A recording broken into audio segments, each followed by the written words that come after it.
இப்ப இவ்வளவு விமர்சனம் நிறைய முஸ்லீம்கள் சீமானோட்டு கைகள் விட்டு போன பிறகு சரி இனியாவது திருந்தி கொண்டு மதம்லாம் எங்களுக்கு தேவை கிடையாது, நாங்க பாட்டு அரசியல் பண்ணிட்டு போறோம் அப்படின்னு மாறிட்டு போனான்னு பார்த்தா இன்னமும் அந்த விஷமத்தோட தான் பேசுறோம். இப்ப முல்லை பெரியாருக்காக நடந்த ஒரு பொது போராட்டம் சொல்லி பச்சை துண்டு போட்டு போராட்டம் பண்றாங்க. இதுல என்ன செய்யறாரு, இந்த விஷயத்தை தொட்டு பேசுறாரு சீமா. நான் என்ன முஸ்லீம்களையும் கிறிஸ்தவர்களையும் அழைக்கலையே, என்னை பத்தி அப்படி சொல்லுகிறார்கள் அந்த ஏற்கனவே மறுத்துந்தார்ல அந்த டயலாக் எதுலையும் போட்டு நான் என்ன அந்த போப்பானா எல்லாரையும் கிறிஸ்தவ மார்க்கத்தில இருந்து அழைக்கிறதுக்கு அப்படிங்கிற மாதிரி அந்த அண்டப்புழுக புடிக்கிட்டு அதுக்கப்புறம் அதுல என்ன செய்யறாருன்னு கேட்டா பேசிட்டு வரும்போது மதங்கள்லாம் தேவை கிடையாது, மதங்கள் தான் ஆபத்து, மதங்களால் நாட்டுடைய முன்னேற்றம் தடுக்கப்படும் அப்படின்னு சொல்லி தானும் சொல்லிவிட்டு இதைத்தான் அம்பேத்கரும் சொன்னார், இதைத்தான் பழனி பாபாவும் சொன்னார் எடுத்துக்கொண்டு மதங்களை எல்லாம் விடுங்கிறார். விடுன்னு சொல்றது ஒரு பகுத்தறிவான தீக்கா இவன் சொன்னான்னா ஒரு அர்த்தத்தில் எடுத்துக்கலாம். ஏன்னு கேட்டா அவன் எல்லா மதத்தையும் விடுன்னு சொல்லிட்டு மதமே வேணாங்கிற ஒரு கோட்பாட்டை நோக்கி அழைக்கிறான். இவன் எப்படிப்பட்டவன் ஒரு மதத்தை வச்சுக்கிட்டு இருக்கான். மதங்களை வச்சுக்கிறோம் மதத்தை விடுன்னு சொல்லலாமா? அப்ப நீங்க இருக்கிற மதங்கள்லாம் விடணுமே தவிர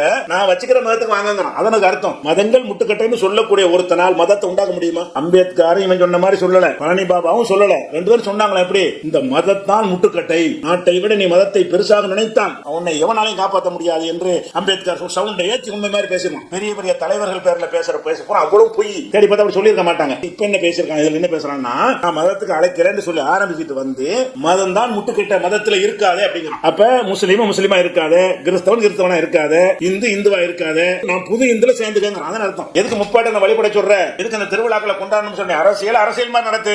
பாருங்க அந்த வீடியோவை. எது அழிந்தாலும் சரி, எது செத்தாலும் எது போனாலும் சரி, என் சாதியும் மதமும் செத்துவிடக் கூடாது என்று நீங்கள் எண்ணுவீர்களானால் உங்கள் சாவை எவனாலும் தடுக்க முடியாது. அதாவது என்ன சொல்றான்னு கேட்டா நாடு எக்கெடுக்கட்டு போனாலும் போட்டும், வல்ல வளங்கள் கொள்ளை போகட்டும், அப்படி போகட்டும், இது போனாலும் சரி என் சாதியும் மதம் தான் வேணும் ஒருத்தர் இருப்பானையானால் அவனை எதுவும் காப்பாற்ற இல்லாதுங்கிறான். அட இதே டயலாக் நான் திருப்பி இப்படி சொல்லலாம்ல, காடுகள் கொள்ளை போனாலும் நாடுகள் வளங்கள்லாம் கொள்ளை போனாலும் என் மொழிதான் பெருசு ஒருத்தர் இருப்பானையானால் காப்பாற்ற சொல்ல முடியாது. இதே மாதிரி என்ன டயலாக் பேசுறீங்க? மதத்துல ஒருத்தன் இருப்பானையானால் அதனால என்ன பாதுகாக்கப்படாது? இந்த மதத்துல இருந்துகிட்டு தானே வெள்ளையனெல்லாம் விரட்டணும், வெள்ளைக்காரன நாட்டை விட்டு விரட்டணுமே. யார் விரட்டினா? மதவாதிகள் விரட்டினாங்களா? மதம் இல்லைங்கிறவர்கள் விரட்டினார்களா? மதவாதிகள் தான் விரட்டினாங்க. அது இந்துக்களா இருந்தாலும் முஸ்லிம்களா இருந்தாலும் சரி, அவரவர்கள் மத நம்பிக்கையில இருந்து கொண்டுதான் இந்த தேசத்தின் வளத்தை சுரண்டும் போது எதிர்த்தார்கள். மதத்தில் இருந்தா எதுக்கு ஏழாதுங்கிறான், போய் சொல்றான். என்ன மாதிரி டயலாக் விடுறான்னு கேட்டா நாடு கேடு கட்டு போனாலும் என்ன என்று சொல்லி இருந்தானேயானால் அவனை எதுவும் முன்னேற்ற முடியாது அப்படின்னு சொல்லி அம்பேத்கர் சொல்லிட்டாங்க. இதை புரட்சியாளர் அம்பேத்கர் எப்படி சொல்றாரு பாருங்க. தான் வாழ்கிற நாட்டை விட தான் சார்ந்திருக்கிற மதமே பெரிது என்று எண்ணி இவர்கள் செயல்பட